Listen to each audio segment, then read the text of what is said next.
Buongiorno a tutti amici di mattoscacco.com. Oggi vi parlerò e vi farò vedere una roba fuori di testa, incredibile, cioè non pensavo esistessero queste cose, ma l'avevo sospettato. Che cosa è successo? Allora, innanzitutto qui siamo all'interno del mio profilo su chess.com, il primo sito, o il secondo, a seconda dei gusti, per giocare a scacchi online. Tra l'altro, ragazzi, seguiteci da qualsiasi parte su YouTube, diciamo il canale principale, perché presto ci sarà, annunceremo qualcosa che veramente sconvolgerà il panorama italiano scacchistico. Comunque, andiamo avanti.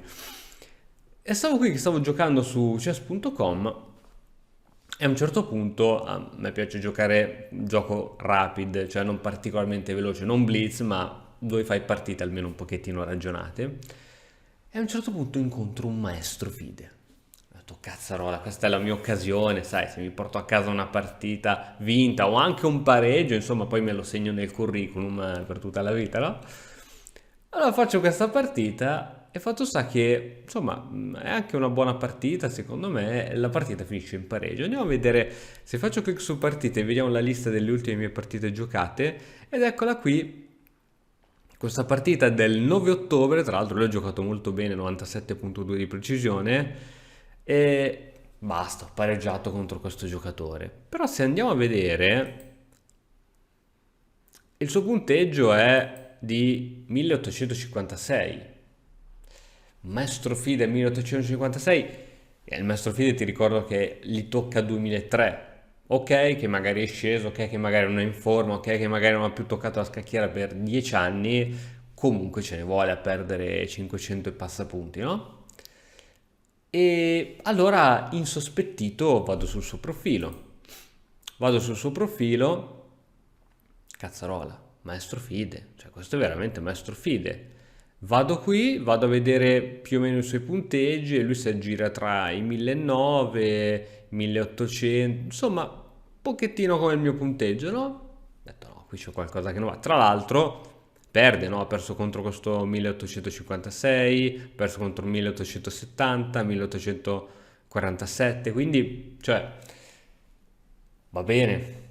Allora, qui sotto c'è il suo nome, Cécile Moncourt. Allora che cosa si fa per vedere la forza di gioco di un giocatore? Si va su Google, si scrive il nome del giocatore seguito dalla parola magica FIDE, che è il sito della FIDE, ed ecco che c'era già la mia ricerca. Eccolo qui. Questo giocatore ha 1812 punti nel gioco ufficiale, Rapid non not rated, Blitz neanche, però titolo FIDE Master. Cacchio, è veramente un maestro FIDE. Allora andiamo a vedere quando è che ha toccato i 2003 e quando è che poi c'è stata la discesa, no? Allora andiamo su rating. Ok, vedo che lui era partito da 1650 nel lontano 2013, che poi tocca come picco massimo questo punteggio di 1908. Cosa è stato il suo massimo? Dopodiché niente, si è stabilizzato, adesso è da un po' che non gioca, 1812. You're gonna see me shine, shine, shine, shine. Walking on beams of light, light, light, light, light.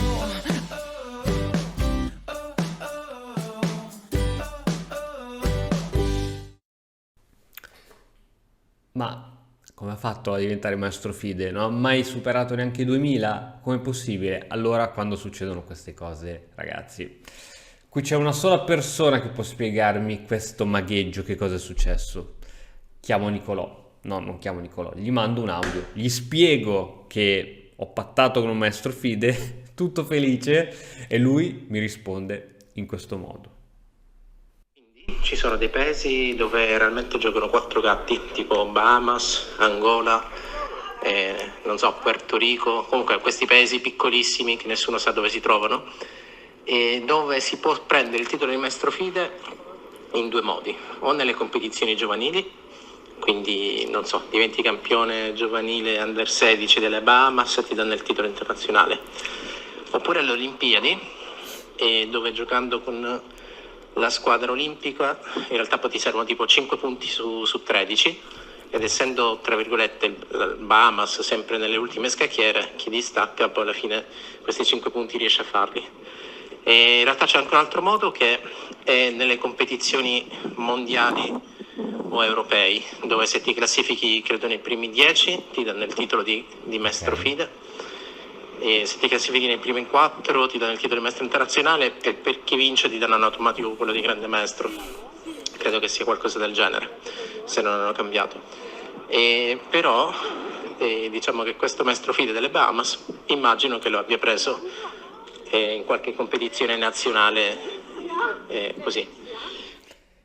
Quindi, ragazzi, che cosa ne viene fuori? Che praticamente ci sono altri modi di cui ero totalmente a conoscenza e credo anche la maggior parte di voi, ma coloro che sono dentro nel settore lo sanno bene, per prendere il titolo di maestro. Quindi, ragazzi, andiamo tutti alle Bahamas, sto organizzando un pulmino, andiamo lì 3, 4, 5 mesi, ci facciamo il torneino che ci viene particolarmente bene, ci prendiamo il titolo e ce ne torniamo in Italia. Io non sto scherzando, sto organizzando, quindi fateci sapere. Se appena pieniamo il pulmino andiamo in 4 sfigati e ritorniamo in 4 maestri. Di schiaccio. Bene, io spero che questa cosa ti sia potuta essere d'aiuto, è stata anche una curiosità molto divertente. Ci vediamo nel prossimo video. Ciao! E ora per continuare che cosa posso fare? Beh, innanzitutto ti consiglio di iscriverti al nostro canale in modo tale da non perderti le nuove video lezioni.